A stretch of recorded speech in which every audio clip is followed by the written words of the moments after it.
ఇప్పుడే జీ5 app download చేయండి. చూడండి మీ ఫేవరెట్ టీవీ షోస్ ఎప్పుడైనా ఎక్కడైనా. బూడిద గుమ్మడికాయలో ఎలాంటి పోషక విలువలు ఉన్నాయి, దాన్ని ఆహారంగా ఎందుకు తీసుకోవాలి, లేదంటే మనం చెప్పే జ్యూస్ ని ఎందుకు తాగాలి అనే విశేషం పైన ప్రేక్షకులకు కాస్త అవగాహన కలుగుతుంది. చాలా మంది దిష్టి తీయటానికి బూడిద గుమ్మడికాయని ఎక్కువ ఉపయోగిస్తుంటారు. అవును, కానీ ఆరోగ్యం గురించి ఆలోచించేవారు బూడిద గుమ్మడికాయని వండుకోవటానికి, కూరలాగా వడియాలు పెట్టుకోవటానికి అందరూ వాడుతున్నట్టు వాడతారు.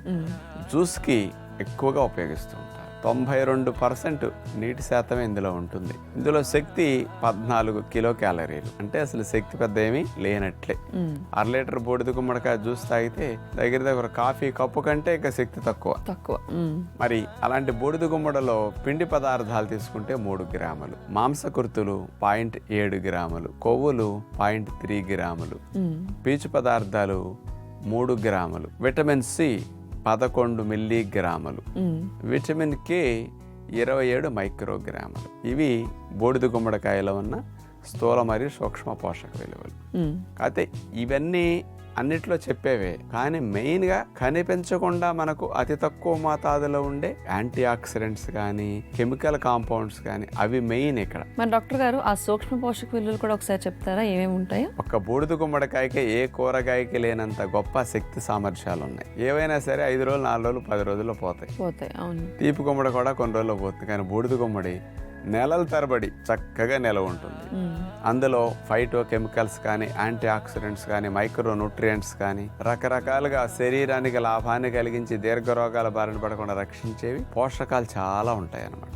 అవన్నీ ఒక్కొక్క అవయవం మీద ఒక్కొక్క రకంగా పనిచేస్తాయి. మరి అవన్నీ తెలిస్తే ఇక బూడిద గుమ్మడికాయ జ్యూస్ తాగటం మన ఫాలోవర్స్ ఎవరు మానరు. మరి డాక్టర్ గారు మీరు చెప్పినట్టుగానే స్థూల పోషకాలు కనిపిస్తాయి కానీ సూక్ష్మ పోషకాల వల్ల ఎక్కువ ఆరోగ్యం లభిస్తుంది అని చెప్తున్నారు కదా. మరి ఆ సూక్ష్మ పోషకాలు బూడిద గుమ్మడికాయలు మన శరీరం పైన ఎలా ప్రభావితం చేస్తాయో కూడా చెప్తారా? ఇది క్షార స్వభావాన్ని ఎక్కువగా కలిగించే ఆహారం అని చెప్పొచ్చు.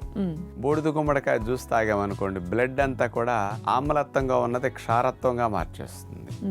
ఈ క్షార స్వభావం బ్లడ్ లో ఎక్కువ ఉండేసరికి ఎముకల్లో కాల్షియం బయటికి రావాల్సిన అవసరం తగ్గిపోతుంది.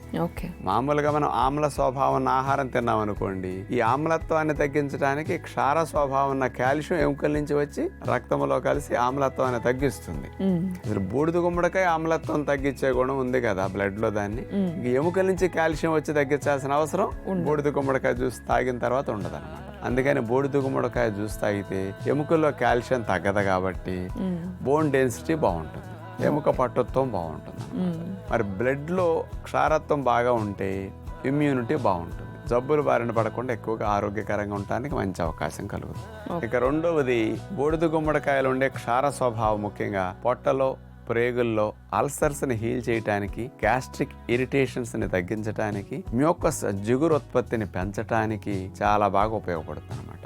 పొట్ట ప్రేగులకు మంచి హాయిగా స్మూత్ గా ఉండేటట్టు సూతనింగ్ ఎఫెక్ట్ అంటారుగా, అది బాగా అందిస్తుంది అనమాట. డాక్టర్ గారు, మరి సాధారణంగా ఆలు ఫ్రై వాడుతూ ఉంటారు. అసలు ఆలుని దహిని కలపాలన్న ఆలోచన ఎలా వచ్చింది? మరి దాంతో పాటుగానే ఈ రెసిపీ విధానం కూడా ఒకసారి చూపిస్తారా? మామూలుగా బంగాళదుంపలు చిన్న సైజు గుండ్రంగా ఉంటాయి. ఉప్పు నూనె లేనప్పుడు బంగాళదుంప చప్పగా అనిపిస్తుంది. ఆ చప్పదనాన్ని పోగొట్టడానికి, టేస్ట్ గా గ్రేవీ రావటం కోసం పుచ్చగింజల పప్పు, జీడిపప్పును ఉపయోగించి పెరుగులో వేసేసి గ్రైండ్ చేసేసుకున్నాం అనుకోండి, మంచి గ్రేవీ అవుతుంది అనమాట. ఈ గ్రేవీ వల్ల బంగాళదుంపలు కూడా ఉప్పు నూనె లేకపోయినా కమ్మగా తినడానికి అవకాశం ఉంది. అలాంటి ఆలు దహీ కర్రీ ఎలా చేసుకోవాలో చూడండి.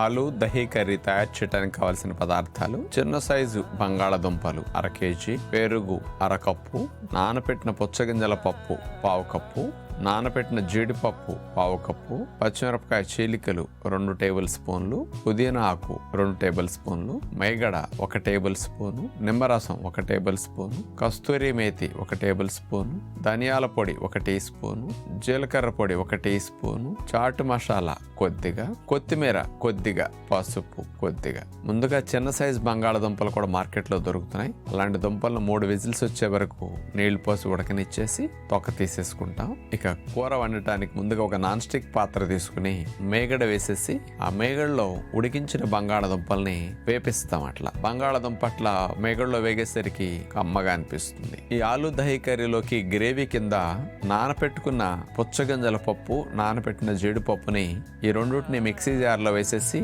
ముక్కా చెక్కలాగా ముందు అట్లా చేసేసి అందులో పెరిగేసేసి గ్రేవీ లాగా చేసేస్తాం. బాగా మెత్తగా నలిగే వరకు అట్లా ఉంచాలి. ఈ ఆలు దహీ కర్రీకి మసాలా కొరకు విడిగా ఒక చిన్న నాన్ స్టిక్ పాత్రలో పుదీనా ఆకు, కస్తూరి మేతి, పచ్చిమిరపకాయ చీలికలు ఈ మూడుటిని దోరగా వేపించాలి. అందులో జీలకర్ర పొడి, ధనియాల పొడి, చాట్ మసాలా, పసుపు కొద్దిగా వీటన్నిటిని వేసి తాలింపు వేగనివ్వాలి. ఇలా వేగిన తర్వాత రోస్ట్ చేసిన బంగాళదుంపలను తీసుకొచ్చి ఈ తాలింపులో వేసేసి అందులో జీడిపప్పు, పుచ్చగింజల పప్పు, పెరుగు గ్రేవీని ఇందులో పోసేసాం. ఒక 10 నిమిషాల సేపు ఈ గ్రేవీని అట్లా ఉడకనిస్తే ఆ బంగాళదుంపలు కూడా గ్రేవీ యొక్క కమ్మదనం పట్టి ఆలు దహీ కర్రీ బాగుంటుంది. ఫైనల్ గా కొత్తిమీర చల్లేసి దింపేస్తాం. చూస్తారు కదా ఆయిల్ లేకుండా ఆలు దహీ కర్రీ ఎంత కమ్మగా వచ్చిందో. చూస్తారు కదండి, మరి ఆలు కుర్మా అంటే చాలా ఫేమస్. అందులోకి డాక్టర్ గారు చెప్పినట్టు బేబీ ఆలు ఉపయోగిస్తే గనక కూర ఇంకా రుచిగా ఉంటుంది. డాక్టర్ గారు, మరి అప్పుడప్పుడు ఎక్కువసేపు కూర్చున్నా లేదంటే కూర్చున్న పొజిషన్ బాగోకపోయినా, నిద్రపోయే పొజిషన్ బాగోకపోయినా కూడా బ్యాక్ పెయిన్ పట్టేస్తూ ఉంటుంది కదా, మరి దాన్ని సెట్ చేసుకోవడానికి ఎలాంటి వ్యాయామాలు చేయాలంటారు? సహజంగా కొంతమందికి అప్పర్ బ్యాక్ పై భాగంలో, వీపు భాగంలో నొప్పి వస్తుంది. అవును. కొంతమందికి మధ్య భాగంలో నొప్పి వస్తుంది. ఇలా పైన గాని కింద గాని ఏ భాగంలో బ్యాక్ పెయిన్ వచ్చినప్పటికి కూడా సింపుల్ గా చేసే చిన్న దిళ్ళు కానీ లేకపోతే ఏదన్నా చిన్న బ్రిక్స్ లాంటివి అమ్ముతుంటారు ఆన్లైన్ లో, అలాంటి ఉపయోగించి నడుమును వెనక్కి విరిచే విధంగా కొన్ని రోజులు ఇట్లా చేస్తే నొప్పి పూర్తిగా పోతుంది. అవి ఎలా చేయాలో చూడండి. బ్యాక్ పెయిన్ మరియు నెక్ పెయిన్ ఉన్న వారికి దాన్ని తగ్గించి సెట్ చేయడానికి ఉపయోగపడే 3 భంగిమలు మనం చూడబోతున్నాం. ముందుగా వజ్రాసనంలో కూర్చోవాలి. లైట్ వెయిట్ బ్రిక్ ఒక దాన్ని కానీ ఏదైనా చిన్న బొడ్ల దిండు లాంటిది ఏమైనా తీసుకుని 2 చేతుల మధ్యలో అట్లా పెట్టుకుని కాళ్ళను వెనక జరిపి 2 చేతులు చాపేసేసి ఆ బ్రిక్ మీద తల భాగం, నుదుటి భాగం ఆనిచ్చేస్తాం. అంటే రొమ్ము భాగం నేలకి ఆనాలన్నట్టుగా అట్లా స్ట్రెచ్ చేస్తూ కిందకు నొక్కుతాం. ఈ రకమైన స్ట్రెచ్చింగ్ ద్వారా బ్యాక్ పెయిన్ ఉన్న వారికి ఆ మజిల్స్ అన్ని బాగా రిలాక్స్ అవటానికి ఈ భంగిమ బాగా ఉపయోగపడుతుంది. ఇది మొదటి భంగిమ. ఇక రెండవది సీట్ ఆనిచ్చేసి కూర్చుని కాళ్ళు రెండుటిని అలా నేల కానిచ్చేసేసి నడువ భాగం కింద లైట్ వెయిట్ బ్రిక్ని కానీ ఒక దివానం దిండు లాంటి దాన్ని మనం అట్లా పెట్టేసి మెడనే నడుమునే వెనక్కి విరుస్తాం. అట్లా ఇది మెడ నొప్పికి నడు నొప్పికి సెట్ చేయడానికి బాగా ఉపయోగపడుతుంది. 1 నిమిషం 2 నిమిషాలు ఉంటే చాలు నరాల పైన వచ్చిన ఒత్తిడి, కండరాల్లో వచ్చిన నొప్పి తగ్గడానికి కూడా ఈ భంగిమ బాగా ఉపయోగపడుతుంది. బ్యాక్ పెయిన్ ఉన్న వారి సెట్టింగ్ కి ఇది బెస్ట్ గా ఉపయోగపడుతుందని మరవకుండా ఉపయోగించుకోండి. ఇక 3వ భంగిమగా వక్రాసనం చేయబోతున్నాం. కుడికాలను అట్లా చాపేస్తాం.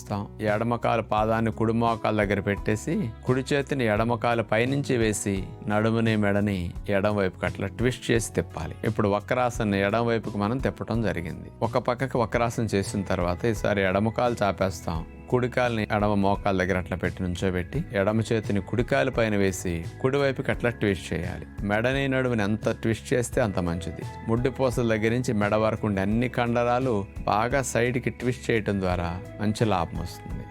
చూసారు కదండి, మరి బ్యాక్ పెయిన్ తో బాధపడే వాళ్ళందరూ కూడా డాక్టర్ గా చూపించినట్టుగా వ్యాయామాలు చేస్తే బ్యాక్ పెయిన్ ని సెట్ చేసుకునే అవకాశం కూడా ఉంటుంది. మరి ఈ వ్యాయామాల్ని ప్రతిరోజు స్ట్రెచెస్ లాగా కూడా చేసుకుంటే బ్యాక్ పెయిన్ రాకుండా నివారించే అవకాశం కూడా ఉంటుంది. కాబట్టి ప్రయత్నించి చూడండి. జీ5 యాప్ డౌన్లోడ్ చేసి అన్ని ఎపిసోడ్స్ పూర్తి ఉచితంగా చూడండి.